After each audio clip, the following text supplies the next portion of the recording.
오늘 저는 여러분과 함께 하나님의 시선이라는 제목으로 말씀을 증거하고자 합니다. 하나님이 지금 하나님의 시선은 지금 어디로 향하고 있을까요? 여러분 혹시 그런 것을 생각해 보셨나요? 제가 예전에 성지순례를 다녀온 그러한 일이 있습니다. 너무나 감사하게 그때 원래는 제가 속해 있던 지방에서 이렇게 성지순례를 가는데 저는 그때 선교사로 나가 있었기 때문에 제가 갈 수 있는 상황이 아니었습니다. 근데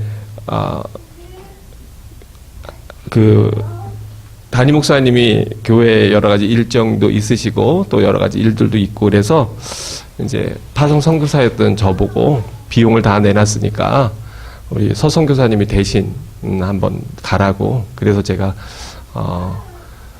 예루살렘은 아니고 터키와 그리스에 있는 소아시아 7교회를 다닌 적이 있습니다. 저한테 굉장히 좋은 경험이었고요, 감사한 일이었습니다. 근데 그때 다니면서 제 마음에 들었던 건 뭐냐면, 그 예전에 성경에 나왔던 많은 장소들이 지금은 회파되고 폐허로 또는 돌무더기로 변해 있는 모습들을 보면서 한편으로 마음이 아팠습니다. 참 목회자에게서 성지순례를 한번 간다고 하는 것은 굉장히 마음이 들뜨고 감사하고 기쁜 일입니다. 근데 가서 제 마음엔 감사함이 있지만 그러나 씁쓸함이 더 많았습니다. 왜냐하면 여러분 잘 아시는 대로 제가 다녔던 그 소아시아 7교회 대부분이 터키에 있는데 그 지역은 더 이상 예배가 드려지지 않고 또 하나님의 찬양이 하나님을 향한 찬양이 울려 퍼지지 않는 그러한 이슬람 지역이 되었기 때문에 그렇습니다. 제가 이때 일을 마치고 이제 다시 선교지인 필리핀으로 돌아와서 필리핀 시골에 산페르난도 라우니온이라고 하는 지역, 한국 사람들이 하나도 없는 그 지역에 가서 우리 사랑하는 지체들을, 우리 사랑하는 필리핀 교인들을 다시 만났을 때 제 마음에 어떤 마음이 들었냐면, 그래, 우리는 성지순례를 사모하고 그곳에 가보는 것을 원하지만 그러나 하나님의 시선은 바로 지금 현재 고통당하는 바로 이 사람들, 여기 이 초라하고 외진 아무도 찾지 않는 그러한 선교지의 시골 마을, 바로 여기에 계시지, 이런 마음을 가졌었습니다. 그렇다면 지금 2017년 4월의 마지막 주일을 보내고 있는 여러분, 하나님의 시선은 어디에 있을까요? 전 세계의 경제를 움직이는 저 뉴욕의 월스트리트 가에 있을까요? 아니면 정치의 중심이 되는 그런 워싱턴에 가 있을까요? 물론 우리 하나님의 시선은 모든 사람, 모든 곳, 모든 자들에게 다 향해 있을 겁니다. 그런데 하나님께서 그 마음을 쏟으시는 것, 정말 하나님의 마음을 다해서 바라보시는 그곳이 어디일까? 저는 부활절을 지나면서 사실은 그 사랑하는 아들을 떠나보내고 이별한다고, 정말 그것이 삶의 내 사랑하는 아이와 마지막 인사가 될 거라고는 꿈에도 생각하지 못했다가 어른들의 또 한국의 안전에 대한 그러한 부족함 때문에, 우리 어른들의 잘못 만든 시스템 때문에 그 아이들을 잃어버리고 눈물 흘리며 아직도 그 고통에서 벗어나지 못하고 있는 바로 그 부모들의 마음에 있지 않을까 생각해 봅니다.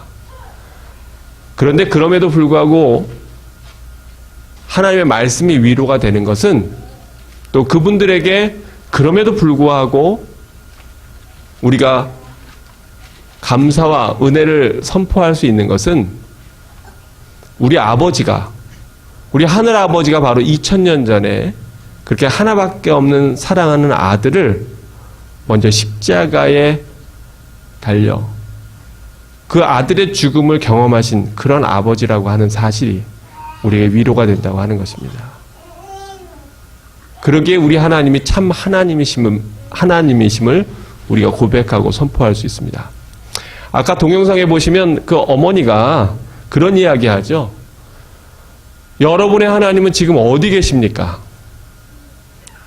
또 내가 믿는 그 하나님은 대체 지금 어디 계십니까? 근데 그 하나님은 어디 계시냐면 바로 마지막 생명이 꺼져가고 있는 그 자리에 함께 하신다고 그렇게 고백하고 있는 것 여러분 보셨을 겁니다. 수많은 사람들이 고통을 당하며 죽음의 위기에 처해 있습니다. 작년에만 9만 명이 바로 예수 그리스도를 믿는다는 이유만으로 목숨을 잃었습니다. 그 사람들이 죽을 때 예수 믿는다는 이유로 목숨을 잃어버릴 때 과연 우리 하나님은 어디 계셨을까요? 하나님은 뭐 하고 계실까요? 우리 하나님은 그 죽음의 자리에서 함께 고통을 당하고 계신 아버지라 저는 그렇게 믿습니다. 왜냐하면 2000년 전 예수님께서 십자가에 달려 돌아가시는 바로 그 순간 엘리 엘리 라마 사박다니 아버지의 아버지 어찌하여 나를 버리시나이까 라고 외치는 바로 그 순간 우리 아버지 하나님은 그 십자가에서 아들과 함께 그 고통을 함께 당하며 바로 우리의 죄 때문에 그 피 흘리심을 경험한 고통에 아픔에 고난에 동참하는 하나님이라고 믿기 때문입니다.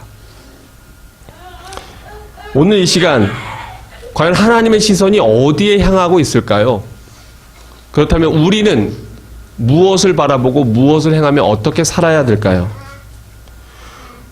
화면을 좀 넘겨주시면 하나님의 시선을 구약에 보면 하나님의 시선이 어디에 있는지를 우리가 볼 수 있습니다.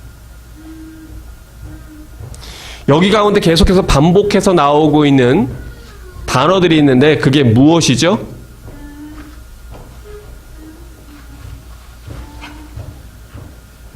하나님의 시선 고아와 과부와 나그네라고 하는 화면인데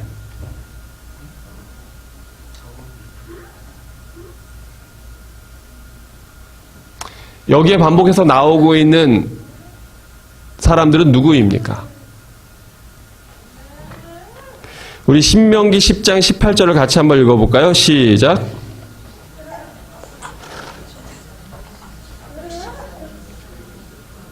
죄송해요. 그러면 영어로 읽으세요. 네.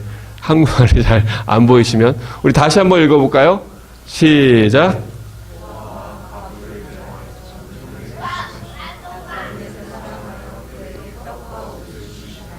네. 하나님이 누구를 사랑하신다고요? 고아와 과부를 위하여 정의를 행하시며 나그네를 사랑하셔서 그에게 떡과 옷을 주신다. 또 계속해서 이야기하는 것이 신명기 24장 19절에 이렇게 얘기합니다. 밭에 나가서 곡식을 벨 때에 뭔가를 다 추수하는 걸 잊어버렸거든 그냥 놔두랍니다. 왜 그렇습니까? 나그네와 고아와 과부를 위하여 남겨두라. 그리하면 어떻게 하신다고요? 그리하면 내 하나님 여호와께서 내 손으로 하는 모든 일에 뭐를 주시리라? 복을 내리시리라. 아멘, 할렐루야. 얼마나 귀한 말씀입니까? 내가 뭔가 이익을 다 걷어들여야 되는데 그걸 못했어요. 그럼 그거 가서 또다시 걷어들이지 말라는 겁니다. 왜요? 그 이익은 누구에게 돌아가게요? 가난하고 어렵고 고통받는 자들에게 돌아가게. 그러신가 하면 시편 146편 9절에는요. 오늘 제가 여러분에게 전하고자 하는 그 말씀이 아주 핵심적으로 들어있습니다. 우리가 제가 영어로 밑줄 그어놨는데 한번 읽어볼까요? 시작. The Lord watches over the foreigner and sustains the fatherless and the widow. 그게 무슨 얘기입니까? 하나님이 어떻게 하신다고요? Watch over. 하나님께서 주목해서 보신다는 뜻입니다. 누구를 주목해서 보신다고요?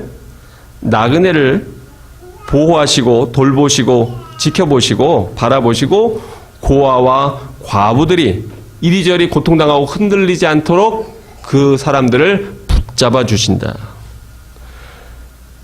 그런가 하면 하나님이 이스라엘 백성들을 야단치면서 뭐라고 야단치시냐? 이렇게 야단치십니다.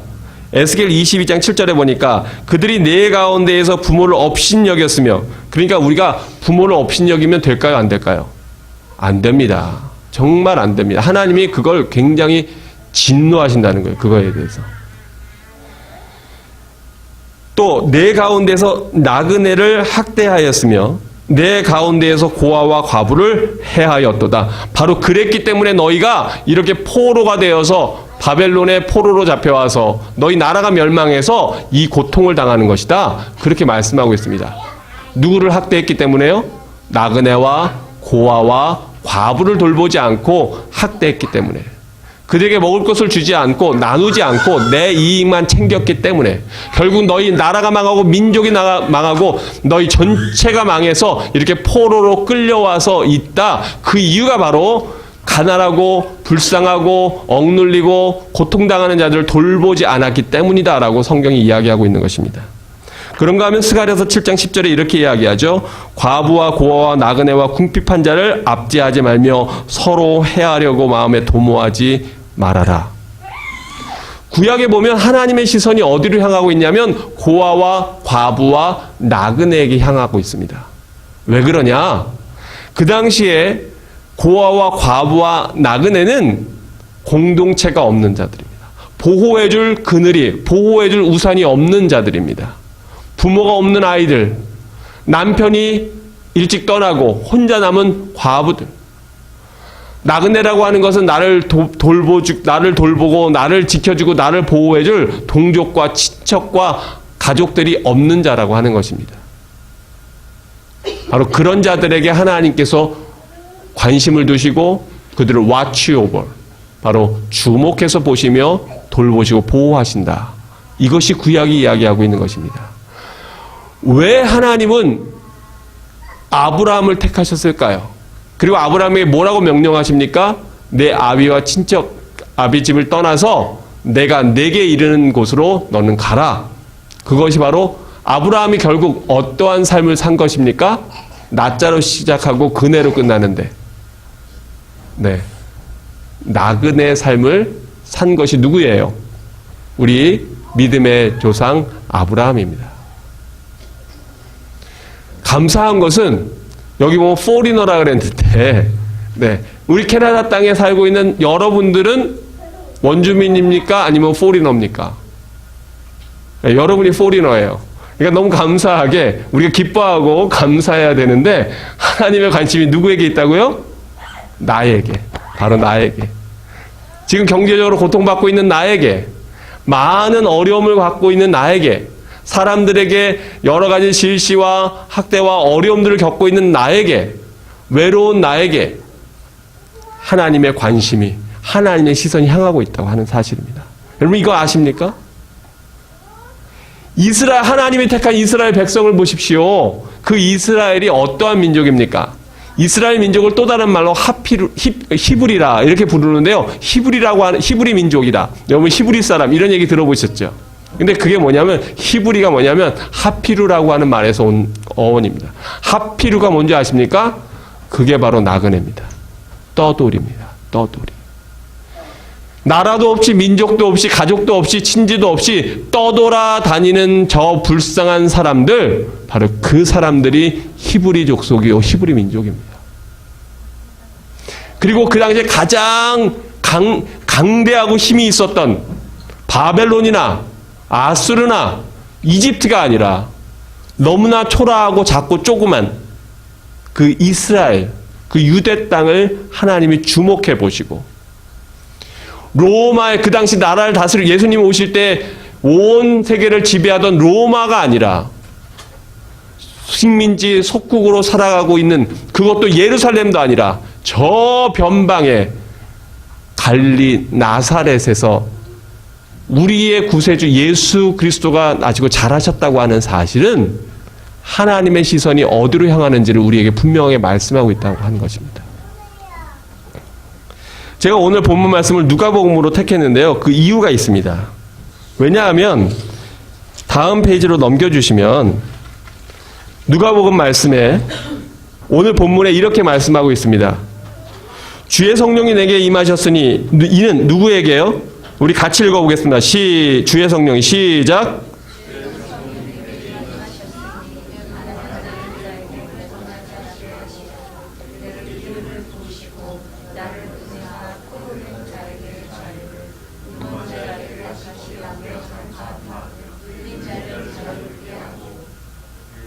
네. 하나님의 시선은 가난한 자, 포로된 자, 눈먼 자, 눌린 자, 또 그 마태복음 11장 5절에 보니까 맹인이 보며 못 걷는 사람이 걸으며 나병 환자가 깨끗함을 받으며 못 듣는 자가 들으며 죽은 자가 살아나며 가난한 자들에게 복음이 전파된다 하라. 위에 누가복음 4장 18절의 말씀은 예수님께서 첫 그 사역을 시작하시면서 갈릴리 자기 고향 땅에서 안식일날 회당에 가셔서 이사야의 말씀을 펴서 이사야서에 있는 말씀을 펴서 읽으면서 선포하신 말씀입니다. 여러분 이 말씀 바로 구약의 이사야 61장 1절과 2절에 있는 말씀인데요. 우리 주님께서 이 땅에 오신 목적이 메시아가 이 땅에 오신 목적과 이유가 무엇입니까? 가난한 자들에게 복음을 전하려고 또 나를 보내서 포로된 자에게 자유를 선포하고 눈먼 자에게 다시 보게 함을 전파하며 눌린 자를 자유롭게 하기 위하여 우리 주님께서 오셨다고 하는 것입니다. 마태복음 11장 5절의 말씀은 이제 예수 그리스도의 그 오시는 길을 예비하고 행했던 세례 요한이 잡혔습니다. 이제 목숨이 경각에 달렸습니다. 그런데 그 세례 요한이 제자들을 보내서 예수님, 당신이 정말 오실 그이니까 우리가 기다리던 그분이 맞습니까? 아니면 우리가 또 다른 사람을 기다려야 하는 것입니까?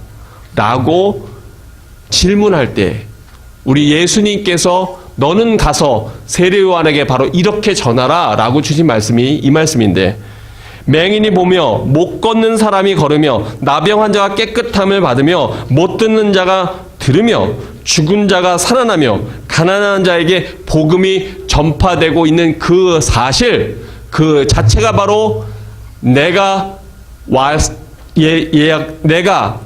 바로 말씀에 언약된 메시아라고 하는 증거다.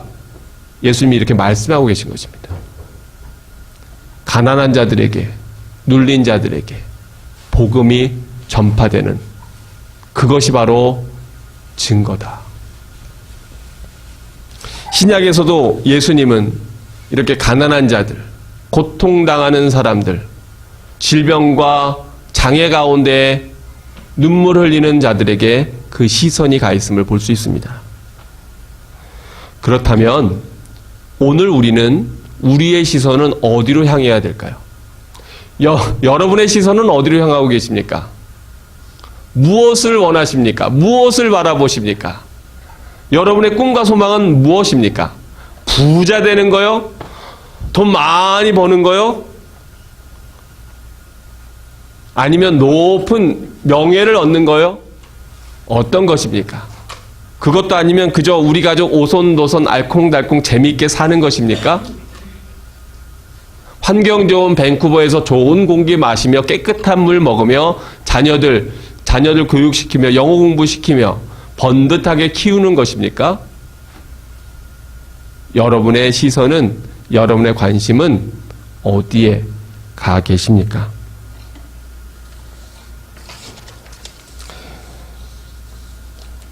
오늘 말씀은 한 사람을 소개하는 것으로 마치려고 합니다.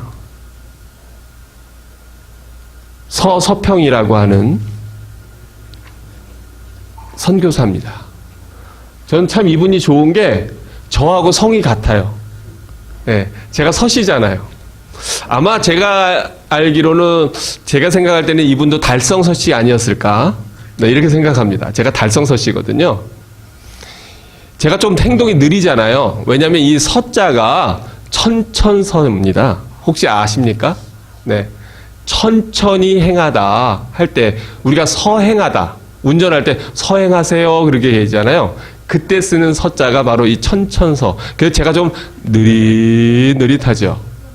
네, 그래서 저는 아멘 할 때도 아멘 이렇게 안 하고 아멘 이렇게 저와 같은 서씨인데, 근데 사실은 엘리제 셰핑이라고 하는 독일계 미국인입니다. 간호사입니다.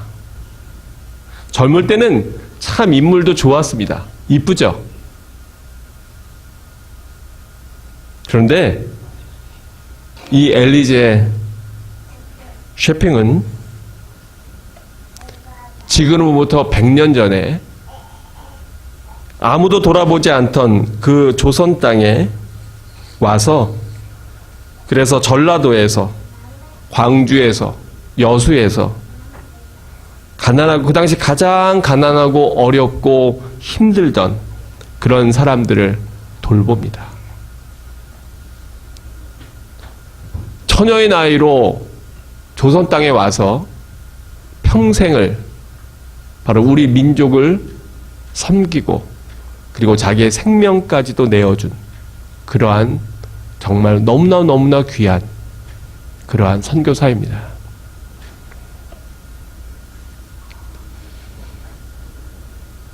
엘리제 이 서서평 선교사는 어떤 삶을 살았냐면 14명의 자녀와 양녀를 입양합니다. 그리고 무려 38명의 과부들을 거두어 돌봅니다. 전도 여행을 떠나면 한 달 이상 말을 타고 270km 이상을 돌아다니고요. 그 진흙탕 속에서 말이 쓰러지면 그 성경책이며 여러 짐들을 머리에 이고, 그리고 전도를 하던 그러한 사람입니다. 그는 1921년 내시빌 선교부에 보낸 편지에 이렇게 기록하고 있습니다. 이번 여행에서 500명 넘는 조선 여성을 만났지만 이름을 가진 사람은 12명도 안 됐습니다. 조선 여성들은 돼지 할머니, 개똥 엄마, 큰년, 작은년 등으로 이름도 없이 불립니다. 남편에게 노예처럼 복종하고 집안일을 도맡다 하면서도 아들을 못 낳는다고 소박맞고, 남편의 외도로 쫓겨나고, 가난하다는 이유로 팔려 다닙니다. 이들에게 이름을 지어주고 한글을 깨우쳐주며 복음을 전하는 것, 이것이 제 인생 가장 큰 기쁨 중에 하나입니다. 엘리제 셰핑은 여기에 만족하지 않고 한국 최초의 여성 신학교인 이일학원을 세우고요. 또 조선 간호부 협회를 세우고, 그 간호사 협회를 세계 간호사 협회에 등록하려고 애를 썼고, 일본이 한국 말살 정책으로 한국 말을 쓰지 못하게 할 바로 그때에 그들의 위협을 무릅쓰고 그 간호부 협회에서의 모든 소식지와 서적들을 다 한글로 사용하는 것을 고집하며 일본 사람들과 싸우고, 조선 사람들에겐 특별히 출애굽기를 가르치며 독립의 확신과 꿈을 심어주었던 그러한 삶을 살았습니다. 그런데 그의 마지막은 이렇게 기록되어 있습니다. 우리 다음 페이지를 좀 넘겨주시기 바랍니다.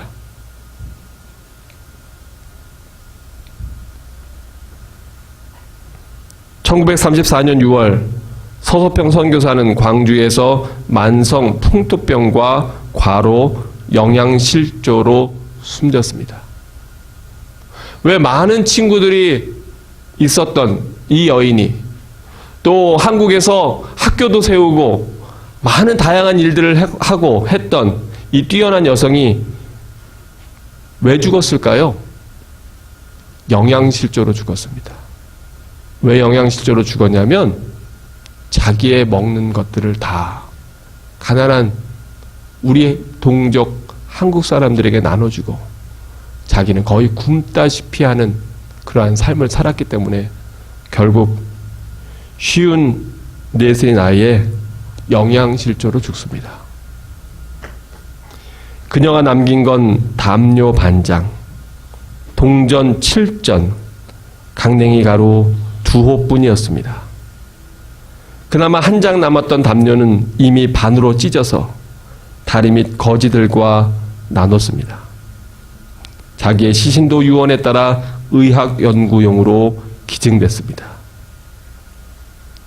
찢어지게 가난한 나라 조선에서 22년간 보리밥에 된장국을 먹고 고무신을 끌고 다니며 조선인의 친구가 아니라 그저 조선인으로 살았던 사람, 가난하고 병든 이웃, 나 환자들을 죽기까지 섬겼던 그 사람은 과연 왜 100년도 더 전에 알지도 못하고 피 한 방울 섞이지 않은 조선이라는 땅에 와서 자기의 온 생애를 다 불사르고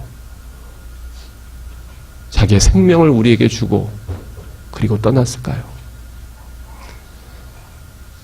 다른 이름난 선교사님들과 달리 이 서서평 선교사는 남자가 아닌 여자라는 이유로, 목사가 아닌 평신도라는 이유로, 의사가 아닌 간호사라는 이유로 100년 이상 그 이름이 세상에 드러나지 않았습니다. 그런데 100년 이후 그의 이름이 하늘의 별과 같이, 깜깜한 하늘의 별과 같이 그렇게 한국 사람들의 입술에서 회자되고 있습니다. 왜 그랬을까요? 왜 이런 안타까운 삶을, 너무나 바보 같은 삶을 살았을까요? 바로 하나님의 시선이 우리 가난한 땅 조선민족에게 향해 있었기 때문입니다. 즐거워하는 자들로 함께 즐거워하고 우는 자들로 함께 울라. 지금 2017년 4월 30일 오늘 하나님의 시선은 어디로 향하고 있을까요? 그리고 또 이 시대를 살아가는 우리들은 과연 무엇을 바라보며 살아가야 되겠습니까? 이 엘리제 쇼핑에 대해서 쓴 책이 있습니다. 근데 그 제목이 뭐냐면 바보야, 성공이 아니라 섬김이야. 여기 밴쿠버 이야기도 나옵니다. 왜냐하면 미국을 방문하고 돌아갈 때 기차를 타고 로키에서부터 해서 다시 한국으로 돌아갈 때 이 밴쿠버를 지나갑니다. 그 기록도 다 담겨있는 그런 책인데, 아까 우리가 부른 찬양에 이런 가사가 있죠. 모두 자기 고통과 두려움 가득 감춰진 울음소리 주님 들으시네. 다 자기 고통, 다 자기 아픔, 다 내 생각만 하는 바로 그때 100년 전 자기의 모든 것을 다 버리고 예수 그리스도를 사랑하는 마음으로 자기의 생명을 우리 민족에게 주었던 이러한 여인이 있었기에 오늘날 우리가 이렇게 복음을 알고 또 그것을 누리고 있다고 하는 사실 잊지 마시고, 바보야, 성공이 아니라 섬김이야. 인생에서 성공하려고 애쓰지 마시고 예수 그리스도와 같이 가장 값지고 귀한 섬김의 삶을 사는 여러분 되시기를 주의 이름으로 축원합니다. 기도하겠습니다.